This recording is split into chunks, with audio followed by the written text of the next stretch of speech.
ہے، اور خاص کر جو ابھی جن بیٹا آ رہی ہے وہ تو they are tech native people, ٹھیک ہے، جن الفا اینڈ جن بیٹا یہ پیدا ہوتے ہیں، ان کے گھروں میں آئی فون ہوتے ہیں، ٹھیک ہے، اور ڈیجیٹل کنیکٹیوٹی ہے، ای کامرس ہے ان کے پاس.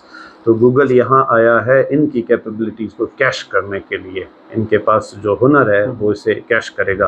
اور دوسری بات، گوگل یہاں پر کروم بکس پروڈیوس کرنے آیا ہے. Google national radio and telecommunication authority کے ساتھ کولیبوریشن کر رہا ہے. پاکستان سے کروم بکس جو ہے ان کی پروڈکشن گوگل شروع کرے گا اور انہیں ریجن کے اندر سیل کرے گا. یہ گوگل کو ایک بہت بڑا منافع دے گا. ملٹی نیشنل کمپنیاں کسی ملک کو فائدہ دینے کے لیے نہیں آتی ہیں، وہ اپنے فائدے کے لیے آتی ہیں. چلیں پاکستان اسٹڈیز کی طرف آتے ہیں. پاکستان کے اندر اب تک کتنے مکمل کانسٹیٹیوشنز جو ہیں وہ انفورس کیے گئے ہیں اور کتنے انٹرم کانسٹیٹیوشنز انفورس ہوئے ہیں؟ سر 3 کمپلیٹ ہیں جی. ٹھیک ہے، اور ایک انٹرم. کون سے 3 کمپلیٹ ہیں؟ سر 1956، گڈ 1962 گڈ اور 1973.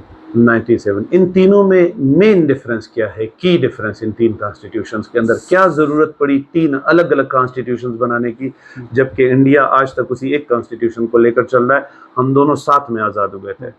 سر اس میں تو سب سے پہلی چیز یہ ہے کہ 1956 کا جو کانسٹیٹیوشن تھا وہ اور 1973 کا یہ پارلیمنٹری فارم آف اس میں انٹروڈیوس کروایا گیا، ٹھیک. اور جو 1962 تھا وہ پریزیڈنشل تھا. تو سر اس کی ضرورت تھی کہ جیسے ہی پاکستان بنا، اس کی مین کاز یہ تھی کہ ہندو تو مثلاً وہ پرانے ایکٹ کو لے کر چل سکتے تھے، مگر پاکستان کو اسلامک جو پرنسپلز ہیں ان کو انکلوڈ کر کے پھر آگے لے کر 1973 کے کانسٹیٹیوشن کے اندر کوئی اسلامک پرنسپلز نہیں تھے. نہیں 1973 کے اندر ہیں. 1956 والے کے اندر نہیں تھے آپ کہہ رہے ہیں؟ 1956 میں بھی تھے. مثلاً آپ نے کہا کہ ان کو ضرورت کیوں پڑی نا، میں کہہ رہا ہوں آپ کے پاس ایک پارلیمنٹ